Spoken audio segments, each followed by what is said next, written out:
50 miles of where they grew up, right? So there you go. There's got to be something that pulls you away from where you live, right? Some people, it's like, well, I wanted to go do this, and so I ended up going to like a really great college and I got a job around there in San Francisco or whatever. But a lot of people, you know, they end up growing up somewhere and they kind of just hang around and end up doing whatever, and they don't really leave. Some, it's like I had to get out of where I was, so I moved across the country. I've met some of those people where they grew up in like New Hampshire. I remember this one woman, I worked with her like just at some really, that's like the first job I had. I was like 16, she was probably like 20, and she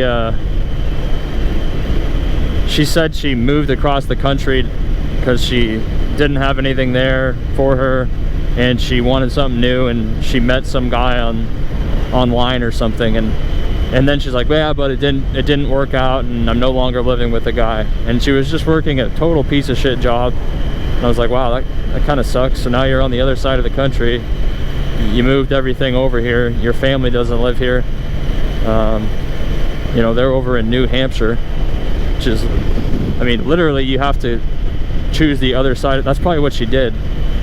You know, she started looking for people to talk to literally on the other side of the country. So what's on the other side of New Hampshire? Well, it's Alaska or Seattle, I guess. We're furthest west as it gets. So there's cases like that. There's something crazy about just loading up your car with your belongings and saying, I'm off, I'm out of here, and I'm not coming back. It's exciting, I guess, but I think most people just wouldn't do it. There's no security with it. It's a lot of unknown. But you got to respect people who do that, because it's a tough decision. I gotta get my front tire looked at. I got new tires on this bike. I took the front wheel off myself a few times because I'm getting some handlebar shake between like 40 and 55 miles an hour, and I never got it before, but once I changed the tires and put them on, and I thought maybe they weren't balanced correctly, so I got the front tire balanced and the rear one balanced, and everything, you know, put it back on, make sure the PSI was, you know, within where it should have been, and I'm still getting just some front end wobble a little bit. You can feel that it's just not, like if I take my hands up here, you can see it, you can see the handlebars kind of just sway back and forth a little bit, like there's some vibration there. So I did get a new tire from the same place, so I'm probably gonna, I put about 2,000 miles on this tire already, I think, so I'm gonna, or 2,300 miles on it, so I'm probably gonna put the other front tire on and see if, I'm hoping that fixes it. I did some research on it, and you know, people said maybe it's just some sort of imbalance with the two tires. It could be your rear tire, you know, it could be a lot of things, right? It could be your wheel bearings, steering head bearing, you know, there was a bunch of variables at play. So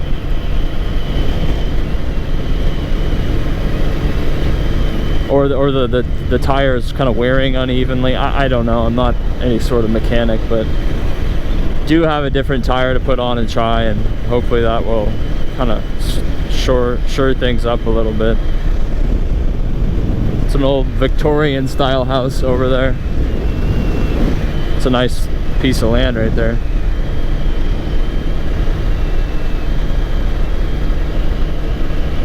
Yeah, the amount of cars on the road the last couple of months has really been something out of a movie. There's just way less activity.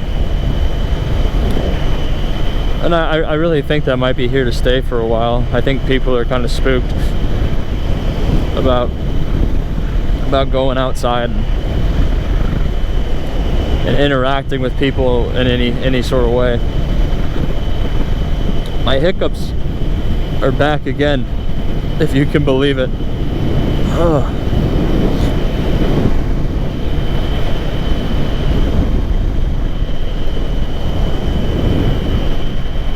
This camera wasn't working earlier. Or I mean, the camera was working, but the audio was all jacked up. I had to mess with the settings and kind of reconnect the microphone and reposition the microphone. So I think all the static is gone. I mean, it was to the point where it was totally unwatchable. It was really like high-pitched squealing going on.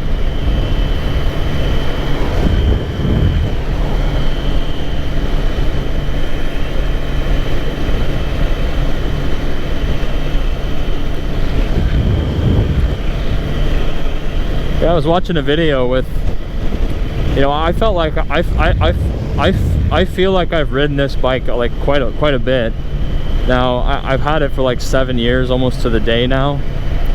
I think I got it like August 11th or 10th of like 2013, and I've only put like 27,000 miles on it. So I mean, that's like 4,000 miles a year. Or is it 3,000? No, it's 4,000. Isn't it? 7 times 4 is 28. Yeah, I guess 4,000 miles a year since I've had it. I see people that have bikes now. Obviously, the bikes that I see with like really high miles are like, they're like touring cruiser bikes. But you know, you can see, it's pretty common to see bikes. My bike's 13 years old that have, most all of them have over 20,000 miles. You know, most of them.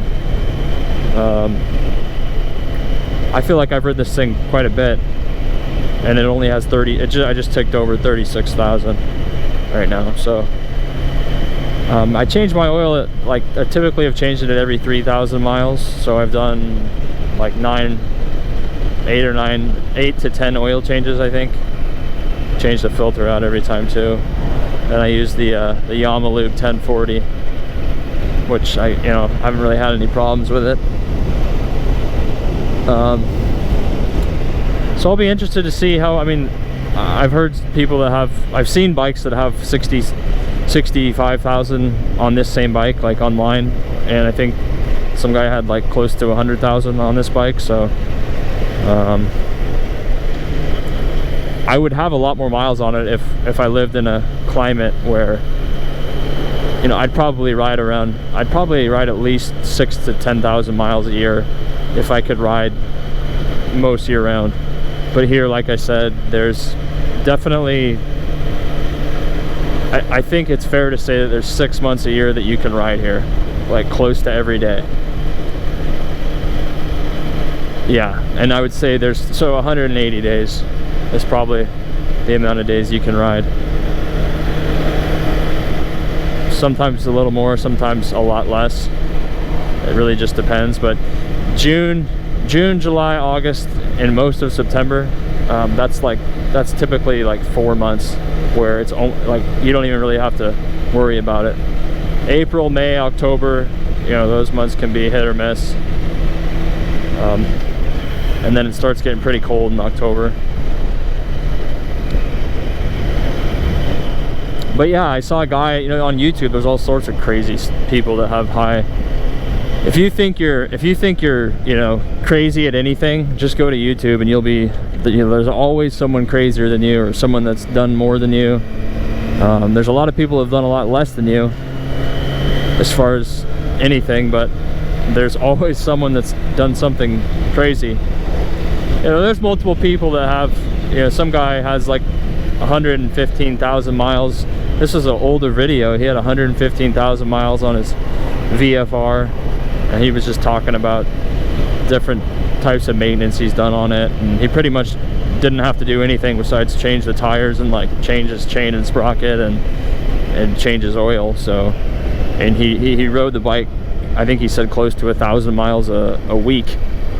So you can see how, you know, I can't imagine riding a motorcycle every single day for 140 miles commuting,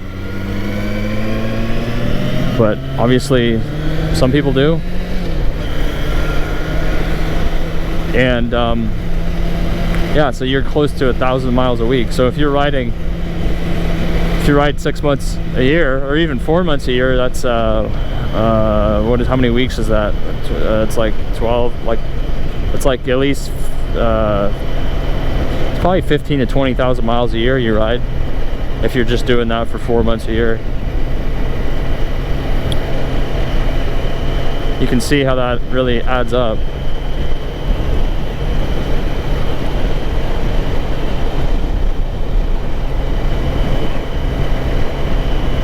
Then there's another guy that had, you know, he has a CBR 600 and or F4i, one of the earlier ones, and he put, there's a video from several years ago that has him like going over 300,000 on it. That's a very similar bike to my bike as far as just the size of the bike and just like the riding position. So he put over 300,000 miles on the same bike, which is, I don't think I could ever, you know, that's so much, that's so many miles, you know. There's people that never drive that much in their car, and I feel like I've spent a lot of time on a motorcycle, and I only have 36,000 miles on this bike. So to have 100,000 miles on a motorcycle is that's a lot of miles, especially if it's not like a Goldwing, you know, or something that's just really, really big. Because, you know, you can eat miles on a Goldwing pretty much like you're in a car. I have a K1200 BMW, and me and my brother did you know, 2,000 miles in 4 or 5 days. We went down to California and to Nevada and stuff. And so yeah, I mean, you can pretty much go 500 miles a day. Some people can do 1,000 miles a day if you really want to just ride for like 15 hours straight. But we did 500 miles a day, and that's, you know, 400 to 500 miles a day on one of those big bikes is totally manageable. On this bike, you really wouldn't want to do more than about 250 miles, because you'd really start to feel the your butt starts to hurt, and just the overall riding position kind of takes a toll on you. Oh, that was a big bump. So the longest I've gone on this bike, I think, is close to 300 miles in a day. I don't think I went over 300, but I think it was close to 300. And I was pretty I mean, I probably could have gone, of course I could have gone more, but you don't really want to after that many miles on this small of bike. I almost find myself having to take a break every about 50 miles, just even if it's for 5 minutes. I just need to stop on the side of the road and get off the bike, because your butt really starts to be to the point where it's affecting your well-being. It's aching a lot. Some guys do put on like a custom seat, and I think maybe that helps a little bit, but it's still somewhat of an uncomfortable riding position. You know, it's obviously like relatively comfortable, but it's not anywhere near like what a real tourer would be.